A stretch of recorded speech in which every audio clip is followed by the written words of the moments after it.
Voy a pedir que vuelvan a abrir sus Biblias en Juan capítulo 21. Vamos a terminar de estudiar este pasaje y vamos a leer a partir del versículo 15 hasta el versículo 22. Juan capítulo 21, 15, 22. Ahí va, los niños ya lo están encontrando, está ganando alguno de los grandes. Perfecto. Vamos a leerlo, ¿bien? Juan capítulo 21, versículo 15 hasta el 22. Dice así: Cuando acabaron de desayunar, Jesús dijo a Simón Pedro: Simón, hijo de Juan, ¿me amas más que estos? Sí, Señor, tú sabes que te quiero, le contestó Pedro. Jesús le dijo: apacienta mis corderos. Volvió a decirle por segunda vez: Simón, hijo de Juan, ¿me amas? Sí, Señor, tú sabes que te quiero, le contestó Pedro. Jesús le dijo: pastorea mis ovejas. Jesús le dijo por tercera vez: Simón, hijo de Juan, ¿me quieres? Pedro se entristeció porque la tercera vez le dijo: ¿me quieres? Y le respondió: Señor, tú lo sabes todo. Tú sabes que te quiero. Apacienta mis ovejas. Le dijo Jesús: en verdad te digo que cuando eras más joven te vestías y andabas por donde querías, pero cuando seas viejo extenderás las manos y otro te vestirá y te llevará a donde no quieras. Esto dijo, dando a entender la clase de muerte con que Pedro glorificaría a Dios, y habiendo dicho eso le dijo: sígueme. Pedro, volviéndose, vio que le seguía el discípulo a quien Jesús amaba, el que en la cena le había recostado sobre el pecho de Jesús, y le había preguntado: Señor, ¿quién es el que te va a entregar? Entonces Pedro, al verlo, dijo a Jesús: Señor, ¿y este qué? Jesús le dijo: si yo quiero que él se quede hasta que yo venga, ¿a ti qué? Tú sígueme. Ayer estudiamos este pasaje desde algunos versículos antes, enseñando la primera de las características de la misión de la iglesia: amar a Dios. Y hoy continuamos este pasaje para terminar de redondear el pasaje, pero también en el enfoque de la segunda misión, que es amar a las personas. Así como dijimos que el Antiguo y el Nuevo Testamento estaba impregnado del amar a Dios, también está impregnado de amar a las personas. En Mateo 22, 37, cuando Jesús dice que el Shema del Antiguo Testamento dice: amarás al Señor tu Dios con todo tu corazón, con todas tus fuerzas y con toda tu mente. En el versículo 38 continúa y dice: y el segundo mandamiento es parecido a este: amarás a tu prójimo como a ti mismo. Jesús está juntando dos partes distintas del Antiguo Testamento y las está juntando en una para decirnos lo que concluye en Mateo 22, que dice: no solamente nos da estos dos grandes mandamientos, sino que concluye diciendo que de estos dos mandamientos dependen toda la ley y los profetas. Es decir, lo que está diciendo Jesús en Mateo 22 es: todo lo que está escrito en la Biblia tiene dos propósitos. Que a través de tu lectura bíblica, que a través de tu entendimiento bíblico, tu vida cambie a amar más a Dios, y todo lo que estás estudiando y entendiendo de la palabra tiene el propósito de que ames más a las personas. Y si nosotros no entendemos esto, y eso es algo que pasa recurrentemente en el cristianismo y nos pasa individualmente también, podemos caer en dos peligros si no entendemos que estos dos mandamientos son la esencia del por qué está escrita la Biblia: para que conozcamos mejor a Dios y lo amemos, y para que amemos a las personas de una forma como Dios lo ha mandado. Y pueden haber dos peligros si nosotros no entendemos esto. El primero de los peligros en relación al primer mandamiento es vivir una vida meramente religiosa, emocional, moral, y que se basa en solamente actos religiosos, sin tener una verdadera relación con Dios.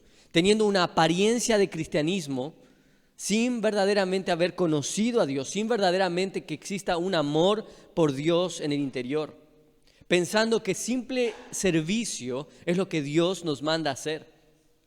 Y por esta senda caminaron muchos cristianos y caminan hoy en día muchos cristianos de todas las épocas. Me impresiona, estoy terminando de leer nuevamente El Peregrino de John Bunyan, y en uno de los capítulos finales aparece cuando ya Cristiano y su compañero Esperanza están caminando por el camino del cristianismo, aparece de otro camino, de una ciudad cercana, pero por un camino distinto, como un atajo, aparece un personaje que se llama Ignorancia. Ignorancia procedente del país de las ideas fantásticas, que caminaba y empezó a caminar en algún momento por el mismo camino que estaba caminando Cristiano y Esperanza, pero no había entrado por la puerta estrecha y no había conocido al Cristo crucificado. Y por tanto no había recibido la llave de la ciudad, que era un pergamino que les entregaban a todos los peregrinos que tenían que caminar por el camino cristiano. Y entonces Cristiano, el personaje Cristiano, le pregunta, ¿cómo vas a entrar a la ciudad celestial? Y el Ignorancia le responde así, les dice, conozco bien la voluntad de mi Señor y he vivido ordenadamente, doy a cada uno lo suyo, oro, ayuno, pago diezmos, doy limosnas y he abandonado mi propio país para dirigirme a otro. Esto es lo que todo cristiano diría. Esto es lo que todo cristiano diría. Y el libro, sin embargo, termina con Cristiano e Ignorancia separándose de Ignorancia y llegando a la ciudad celestial 2 capítulos después, entregan el pergamino y entran al reino celestial. Pero cuando Ignorancia llega a la puerta del reino celestial, se nos dice que abre y cuando le piden el pergamino, que no lo tenía, lo atan de manos y de pies y lo arrojan a una puerta que estaba en el inicio del monte donde estaba la puerta del ingreso al reino celestial y lo arrojan a un abismo. Y esto es lo último del libro. El libro concluye así, diciendo, después hay una poesía, pero concluye así el libro. El autor dice, esto me sorprendió mucho, pero fue para mí una enseñanza muy importante, pues aprendí que hay un camino que conduce al infierno desde la misma puerta del cielo, igual que desde la ciudad de destrucción. No importa cuánta religiosidad muestre tu vida, si tú no conoces a Dios, no amas a Dios, porque Él te amó primero, no importa que llegues hasta lo último en tu religiosidad, hay una puerta desde la ciudad celestial, desde la puerta de la ciudad celestial, directa al infierno. Y esto es una imagen muy terrible y profunda, escrita hace tantos años. Y hoy el cristianismo sigue con esta tentación tan profunda. Pero el segundo peligro, que es sobre todo el que nos vamos a enfocar hoy, es el peligro de una religiosidad o una relación con Dios, pero de algún grado mística. Una relación con Dios que se basa en tu devoción individual, en la cual uno dice amar a Dios, en el que uno muestra una pasión por Dios, en la que uno conoce situaciones y cosas de Dios, pero que no se ve reflejado en las personas. No hemos sido llamados a una relación individual con Dios para estar apartados del mundo. Hemos sido llamados a una devoción con Dios que se vea reflejada en nuestra relación con las personas. Y esto es un poco también lo que este pasaje nos enseña. Si recordamos un poco lo que vimos ayer, estamos frente a uno de los momentos más desgarradores de Pedro, cuando este líder cayó y negó a Jesús 3 veces. Este acto lo había llevado a esa culpabilidad y a esa miseria que lo llevó a resguardarse en la pesca. Pero Dios, Jesús, en su misericordia, lo encuentra nuevamente y como leímos en el pasaje ahora del 15 al 17, le hace esas 3 preguntas de restauración que tratan de volver o traer nuevamente a Pedro al camino en el que estaba. Y le pregunta 3 veces, ¿me amas? Y aunque Pedro lo declara que ama, como hemos visto ayer, no declara que lo ama con ese amor profundo, sino con un amor más dudando de su amor. Pero en ese instante ocurre algo maravilloso en ese pasaje que nosotros ayer no nos enfocamos y lo vamos a hacer hoy. Cuando Jesús le dice, ¿tú me amas, Pedro? Pedro le dice, tú sabes que te estimo. Jesús le hace algo maravilloso. Jesús lo que le dice no es, bueno, ahora canta canciones hacia mí. No le dice tampoco, sirve por mí. O ni siquiera le dice, bueno, antes habías dicho que ibas a morir por mí, ahora muere por mí inmediatamente. Sino que le dice, apacienta mis ovejas. Apacienta mis ovejas. Ustedes pueden ver la conexión que existe entre el amor a Dios y el amor hacia los demás y al servicio hacia los demás. Jesús está restaurando a Pedro, pidiéndole que hable y que declare cuánto lo ama a él, pero el mandato siguiente es a que Pedro se enfoque en el servicio y en el amor hacia los demás. Hay una conexión directa, así como Jesús lo hizo en Mateo 22, conectando el amor a Dios y el amor a los demás como 2 mandamientos que dependen uno del otro. Porque ¿qué hubiese dicho Jesús a Pedro si no? Sírveme, hazme masajes, no sé, tráeme uvas. ¿Qué le iba a decir Jesús? Jesús estaba por ir pronto al cielo. ¿Cuánto tiempo iba a durar ese servicio a un Cristo en la tierra? Y es más, podríamos nosotros decir hoy en día también, ¿cómo vas a servir a Dios hoy en día desde un punto de vista práctico, como un servicio práctico? En Hechos 17, cuando Pablo hace una declaración en Atenas acerca de la defensa de un Dios, viendo un título de los dioses de los griegos que se llamaba el Dios desconocido, Pablo se levanta y dice lo siguiente acerca de este Dios desconocido. El Dios que hizo el mundo y todo lo que en él hay, puesto que es Señor del cielo y de la tierra, no mora en templos hechos por mano de hombres, ni es servido por manos humanas como si necesitara de algo, puesto que Él da a todos vida y aliento y todas las cosas. Es decir, nosotros no estamos proclamando un Dios que alguna vez, creo que el papá de Andrés contaba, que hubo un terremoto y todos se habían refugiado en una iglesia, pero la iglesia se empezó a caer y lo que tuvieron que hacer la gente de esa iglesia era rescatar al santo que tenían en la iglesia y sacarlo de ahí, porque el santo no los había podido rescatar de adentro de las paredes de la iglesia. Y es más, no se podía rescatar a sí mismo. Los griegos tenían ese tipo de dioses en los que tú tenías que servirles de formas, dándoles tus ofrendas para que esté contento, para que coma, para que siga vivo, para que el Dios que nosotros proclamamos es un Dios que no necesita ser servido. Como ayer nosotros vimos, es Él el que nos da para que nosotros podamos amarlo a Él, incluso. Entonces la pregunta es, ¿cómo podemos servir a este Dios con estas características? Si Dios nos está llamando a servirlo. Cuando Dios nos está llamando a servirlos, ¿a qué significa entonces?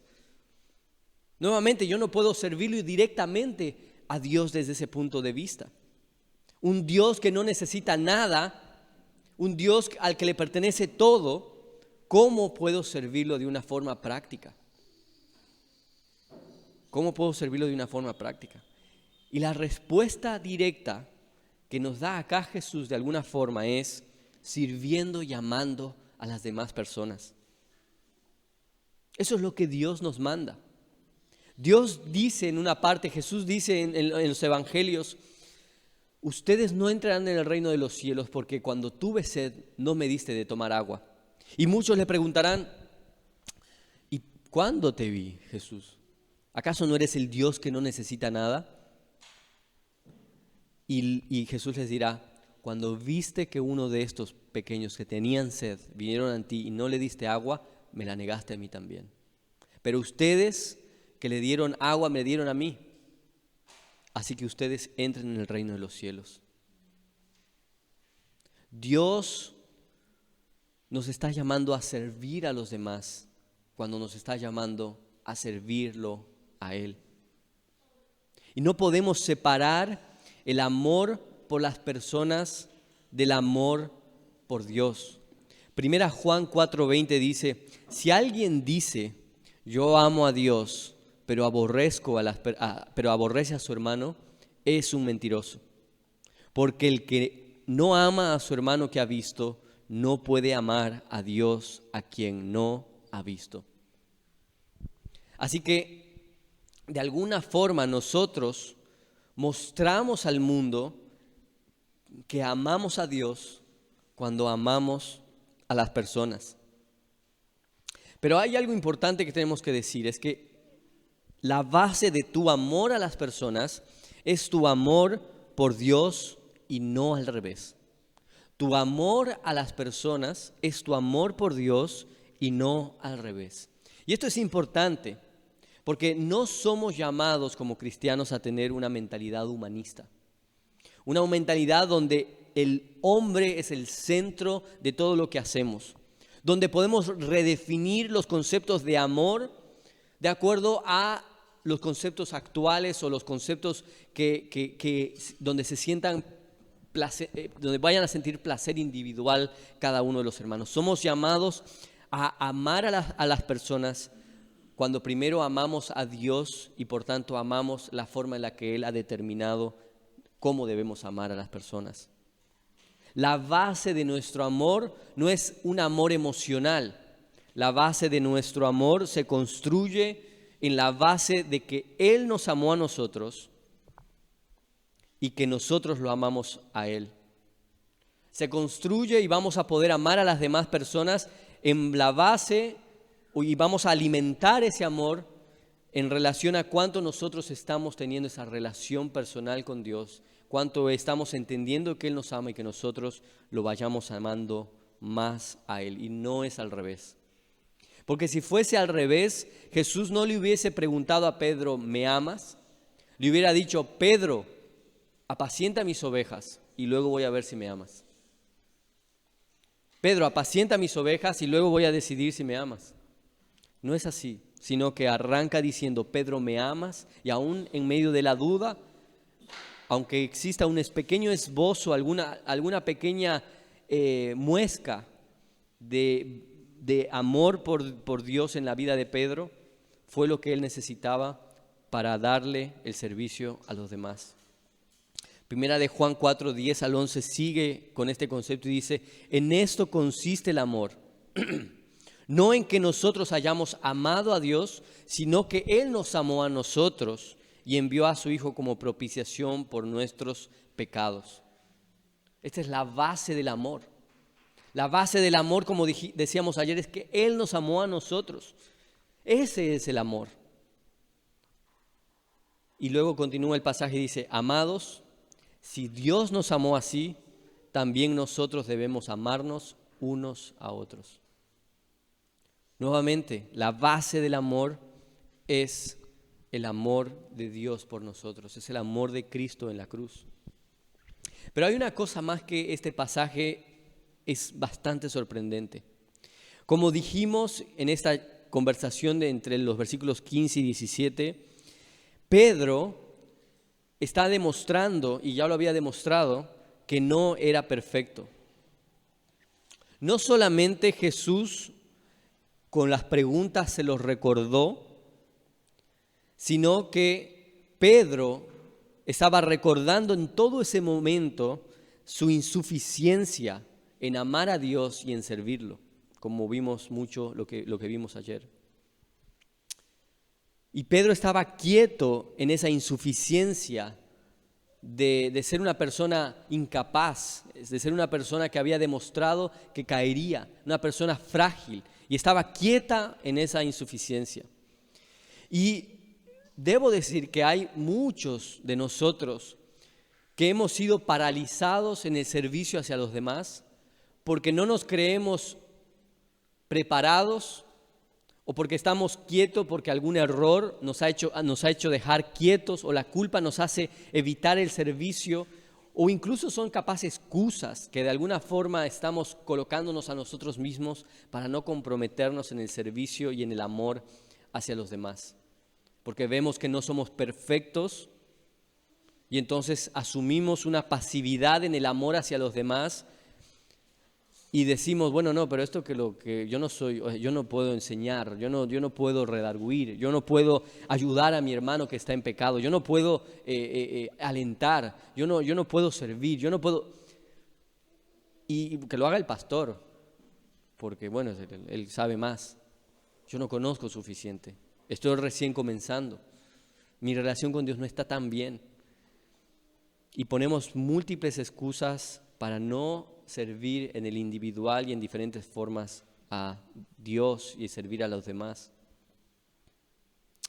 Pero acá hay algo maravilloso. Cuando Jesús le pregunta, ¿me amas?, Pedro no solamente demuestra que no lo ama con ese amor perfecto, sino que solamente lo estima, sino que en medio de su afirmación, Pedro había aprendido algo más. Porque no le dice, sí te amo con el amor menor, sí te quiero, solo te estimo, sino que le dice, Jesús, tú lo sabes, te quiero.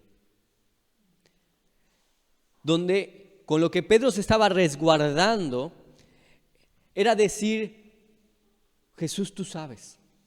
La tercera vez le dice, es más, Jesús, tú lo sabes todo. Tú lo sabes todo. Cuando Jesús te llama a servir a ti, como con Pedro, Él sabe que eres imperfecto. Todas esas apariencias que podemos traer a la iglesia, Jesús no se las traga. Él lo sabe todo. Y aún así te dice, apacienta mis ovejas. Aún así te dice, apacienta mis ovejas. Él sabe que no eres perfecto. Sabe que tu corazón no es suficientemente recto. Sabe que tu voz no es suficientemente armoniosa. Sabe que tu vida no ha sido lo suficientemente íntegra. Sabe cuánto estás luchando por tus tiempos con Dios. Sabe cuánto te cuesta algunos días orar. Sabe que no eres la persona más fiel del mundo. Pero sobre todas esas cosas, Dios sabía también que cuando tú eras su enemigo, cuando tú lo odiabas, cuando tú no querías estar con Él, Él también lo sabía y como dice Romanos, a pesar de todo eso, murió por ti, te amó y se entregó a sí mismo para que tú puedas participar en el reino. Por tanto, no hay excusa. No hay excusa. Dios sabe que no eres perfecto y Dios no está esperando a que seas perfecto para que empieces a amar y servir. Cuando Dios te dice perdona al que te hizo daño, Él sabe que no estás listo para perdonar. Pero como nos mostró en este pasaje, no depende de ti. No era que tú ibas a poder pescar todo lo que tenías que pescar. Es Dios quien te ayuda a pescar lo que tienes que pescar. Lo que tú tienes que hacer es obedecer. Y nosotros todos somos llamados de alguna u otra forma a apacentar, a liderizar, a ayudar, a alentar, a redarguir, a caminar junto a otra oveja. No te estoy diciendo que busques ministerios, te estoy diciendo que ames a tus hermanos que están a tu derecha y a tu izquierda en las cosas más importantes que son las cosas de la vida. Muchas veces nos puede pasar que cuando fallas a Dios o cuando tienes una mala semana en tu vida espiritual o 2 o 3 días de tu vida espiritual o un día malo en tu vida espiritual, tenemos la tendencia a escuchar a un Dios que nos está mirando como si fuese nuestra mamá, que no hemos vuelto a acomodar nuestro cuarto y nos dice, otra vez este. Pero la realidad es que Dios te está esperando con el desayuno listo. con el pescado ahí. Y probablemente sí te va a reprender porque te ama. Capaz que en algún sentido te va a hacer la pregunta, y con tus fuerzas, ¿cuántos pescados tienes? Con una reprensión misericordiosa. Pero lo más importante es que te va a decir, bueno, sigue, no te rindas, porque yo estoy contigo. Yo es el que voy a hacer la obra en ti. Tú obedece y yo voy a través de tu fe, voy a hacer que logres lo que tengas que lograr. Yo soy, estará contigo. ¿Ustedes creen que hemos estado, o muchos por lo menos están leyendo Génesis o han terminado de leer Génesis y han entrado al Éxodo? ¿Ustedes creen que Dios no sabía que Moisés era malo con las palabras? Y cuando lo manda Dios a Moisés a decirle, ve y proclama esto, Moisés dice, sí, es Jesús, Dios, pero yo no hablo bien. ¿Ustedes creen que Jesús no sabía eso? ¿Dios no sabía eso? ¿Y qué es lo que dice Dios? ¿Se acuerdan? ¿Qué es lo que le dice? ¿Quién hizo la boca? ¿Quién hizo al mudo? ¿Quién lo hizo? Fue Dios. Si yo estoy contigo, ese es el punto fundamental. Ese es el punto fundamental. No trabajas porque confías en tus obras. No trabajas porque seas un adorno precioso. Trabajas porque eres barro en las manos del artesano. Lo único que tenemos que hacer es obedecer. Lo único que tenemos que hacer es obedecer. A veces cuando pensamos en esta forma, y quizás si algún psicólogo me escuchara, pensaría y diría, esto es medio mediocre, tienes que agarrar las cosas, ¿no? En algún momento dije esto, tienes que agarrar al toro de las astas, de los cuernos. Y pensamos que esta forma de pensar o esta forma de asumir las cosas es mediocre. Que no asumir nosotros todo el peso de lo que tenemos que hacer es mediocre. Pero ustedes recuerden, y vamos a ver ahora algo maravilloso, ustedes recuerden qué pasó en el capítulo 13. Jesús le dijo a Pedro, tú no vas a seguirme en este momento, lo vas a hacer después. Y Pedro dijo, no, yo te voy a seguir y voy a morir si es necesario, voy a dar mi vida por ti si es necesario. Y sabemos que después lo negó 3 veces. Esta forma de pensar, Jesús está concluyendo y diciendo, esto no es mediocre, porque cuando yo tomo el control en tu vida, voy a hacer posible que llegues al final sin ninguna limitación. Veamos el versículo 18. En verdad te digo que cuando eras más joven te vestías y andabas por donde querías, pero cuando seas viejo extenderás las manos y otro te vestirá y te llevará a donde no quieras. Es decir, tener esta humildad de reconocer que eres débil y que necesitas a Dios es el camino para alcanzar las cosas que Dios te está mandando hacer. En su poder, Pedro tuvo la oportunidad de morir por Jesús y se rehusó en hacerlo. En su humillación y dependencia, Jesús le estaría diciendo, vas a servir a mi pueblo, vas a amar a mi iglesia hasta el punto en el que vas a morir, vas a hacer aquello que no pudiste hacer cuando yo obre en ti, como he estado obrando estos últimos días, cuando tú entiendas que soy yo el que tiene que obrar en ti, cuando tú empieces a obedecer, vas a llegar a la muerte. A esa muerte de la que te jactaste, pero no pudiste, vas a llegar a la muerte. Su amor por Dios y el amor de Pedro hacia los demás no sería mediocre, como fue unos días antes. El punto es que somos llamados a servir y a glorificar a Dios por medio de un servicio sacrificial de nuestras propias vidas para los demás. Sabemos que Pedro murió, como dice el pasaje, para glorificar a Dios. Esa es la forma en la que glorificaría a Dios. Pero cuando vemos el otro lado de la moneda, sabemos que el sacrificio de Pedro era el sacrificio del servicio y del amor hacia los demás.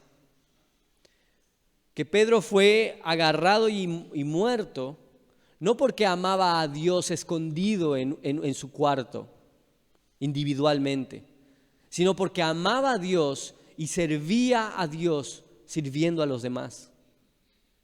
Por tanto, cuando dice que es la forma que glorificaría a Dios, es decir, Pedro murió sirviendo y amando a los demás. No era mediocre su vida, no era mediocre su vida, sino que cuando tú entregas tu vida a Dios de verdad, logras aquello que tú no podrías lograr. Todos sabemos Juan 3:16 y capaz tendríamos que también saber primera de Juan 3:16. Juan 3:16 dice, porque de tal manera amó Dios al mundo que ha dado a su Hijo unigénito para que todo aquel que en él crea no se pierda, mas tenga vida eterna. Es decir, Dios nos amó tanto que dio a su Hijo para dar su vida por nosotros. Primera Juan 3:16 dice así, y en esto conocemos el amor, en que Él puso su vida por nosotros. Y continúa, también nosotros debemos poner nuestras vidas por los hermanos. Deberíamos aprender ese versículo. Primera de Juan 3:16, fácil de acordarse. Angie compartió, me compartió a mí, a Andrés y a otros, de la Coalición por el Evangelio, no sé si la conocen, nos compartió un artículo de un pastor en Ucrania, que cuando se desencadenó todo esto de la guerra. Y el título dice así, quedarnos y servir, ¿por qué no salimos de Ucrania? Y no voy a relatar todo lo que dice, pero él concluye que ellos se quedan en Ucrania para servir a Dios y que es la forma en la que van a mostrar que aman a Dios. Lo que ellos dicen que están haciendo es, ya cuando empezaron las amenazas de guerra, empezaron a ver qué tipo de personas tenían en la iglesia, en su iglesia. Entonces vieron cuántos eran doctores, cuántos eran enfermeras, cuántos sabían de economía, cuántos sabían de algo militar, cuántos sabían esto. Y empezaron a hacer cursos de primeros auxilios en la iglesia y empezaron a decir que iban a servir a Ucrania. Y después de esos cursos, uno de los miembros de la iglesia dijo, estuve pensando y orando a Dios para preguntarme por qué me tengo que quedar en Ucrania y no me voy. Y después de entender de que era porque tenía que servir a sus hermanos, dijo, ahora lo entiendo. Es porque voy a servir a Dios sirviendo a mis hermanos en un tiempo de crisis. A eso somos llamados cuando somos llamados a servir a Dios. Cuando llamemos nosotros y cuando nosotros en la iglesia decimos amar a Dios y te invitamos a un ministerio, en ningún momento queremos estar invitándote a un título o a una profesión o a una simple responsabilidad para llenar un espacio del servicio. Te estamos llamando a servir a los demás en amor a Dios. Y saben, no importa cuán imperfecto seas, es un llamado que debes obedecer y que debes cumplir. Es un llamado que puedes cumplir porque Dios obra en ti. Es un llamado que por tanto también cumplirás porque es Dios que comienza la buena obra y la va a terminar. Y en eso confiamos. En eso confiamos. Pero existe también otra tentación en relación al amor a los hermanos y al servicio a los hermanos. Y vamos a leer los últimos 3 versículos del 19 al 22. Dice, esto dijo dando a entender la clase de muerte con que Pedro glorificaría a Dios. Y habiendo dicho esto, le dijo, sígueme.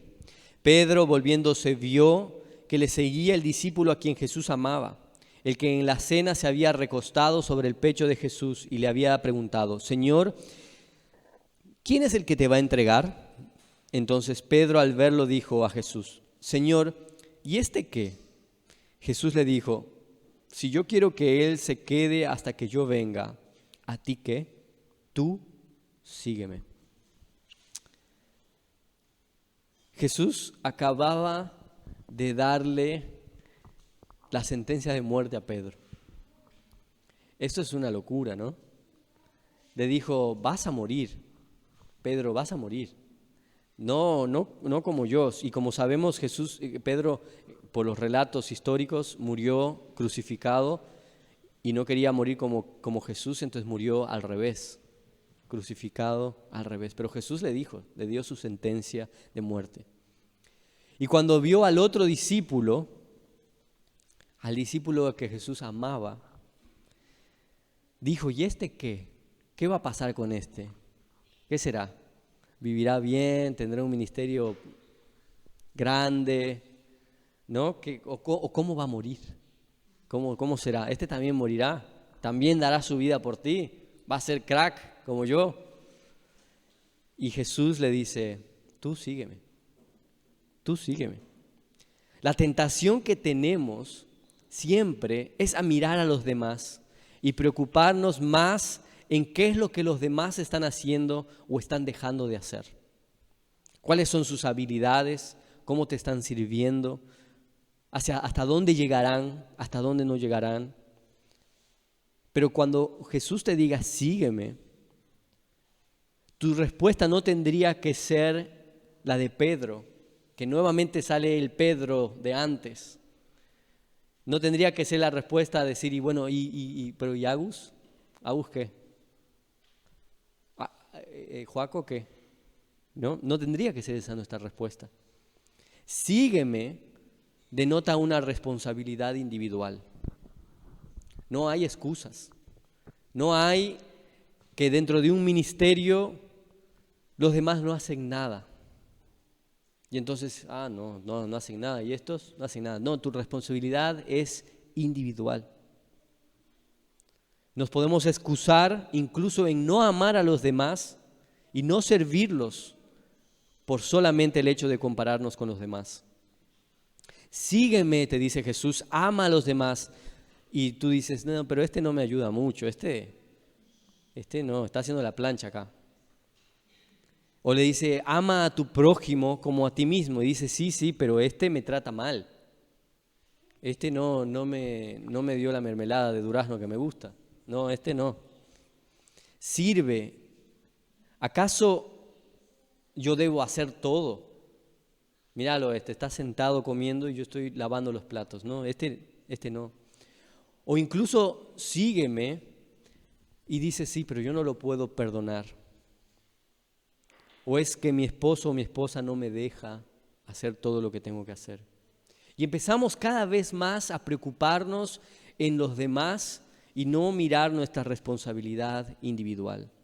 No importa si el otro será un sacrificio vivo, no importa si el otro vivirá hasta que Jesús vuelva, no importa cuánto está utilizando el otro, sus dones, su servicio, tú tienes que obedecer individualmente. Si Dios quiere usar a los demás de las formas distintas que tenga que utilizar, ¿a ti qué? ¿A ti qué?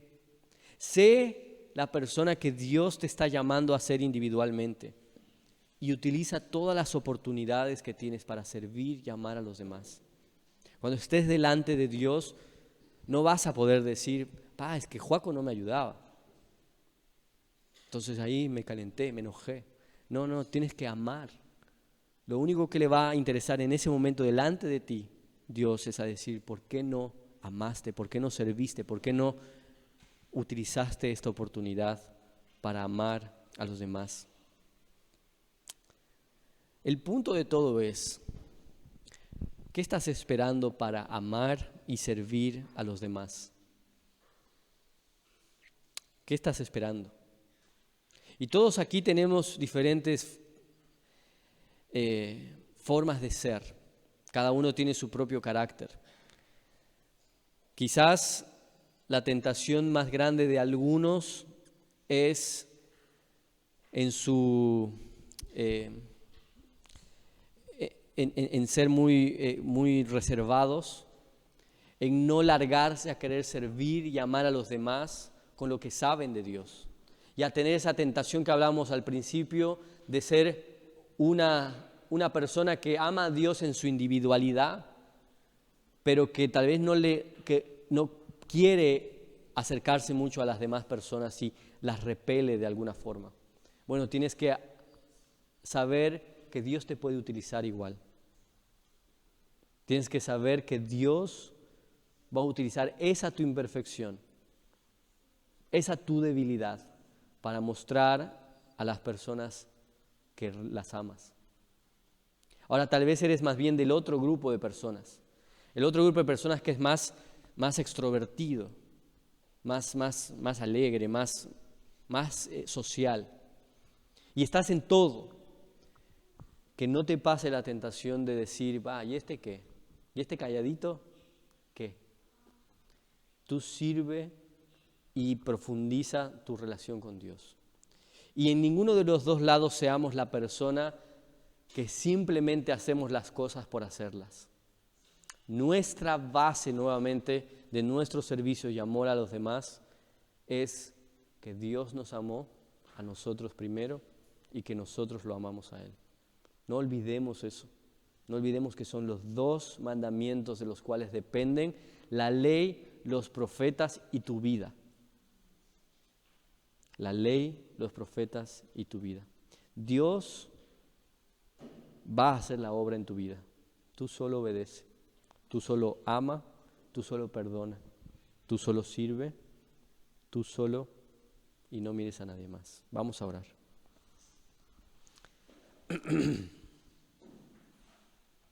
Señor, gracias porque no has hecho un llamado grupal, sino que tal vez estando en un grupo de 7 como estuvo acá, y Jesús, miraste específicamente a Simón Pedro y le dijiste, sígueme. Y Señor, de la misma forma has hecho con nosotros. Quizás hoy somos 40 personas, pero no has dicho un sígueme genérico, sino que has mirado individualmente a cada uno de nosotros y nos has dicho sígueme.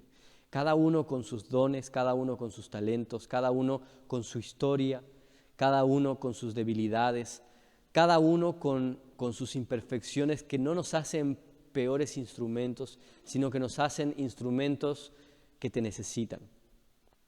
Y probablemente eso, como dice tu palabra, nos hace que sea más fuerte lo que podemos alcanzar, porque no dependemos de nosotros, dependemos de ti. Y Señor, te pedimos que sea tu amor a nosotros y nuestro amor que se sustenta en eso, Señor, hacia ti, que sea la base por la cual amamos y servimos a los demás. Te pedimos que hagas esto, Señor, en la iglesia, que todo servicio, Señor, cuando se prepara una torta, cuando se prepara una comida, Señor, lo hagamos en el amor hacia ti y hacia los demás. Que no haya, Señor, un grado de religiosidad o de orgullo. Protégenos, Señor, de aquellos pecados, sobre todo el orgullo, que nos puede enceguecer, que puede estar oculto y que puede, Señor, estropear nuestro amor hacia los demás. Simplemente, Señor, permite que seamos vasijas, Señor, que tú utilizas, imperfectas, pero que vas perfeccionando para amar a los demás.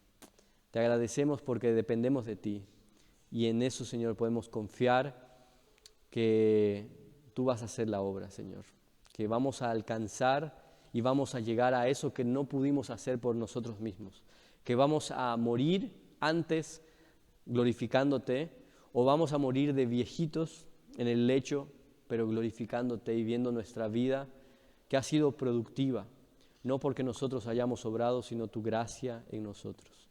Gracias una vez más por esto, Señor, y te alabamos una vez más. En el nombre de Jesús, amén.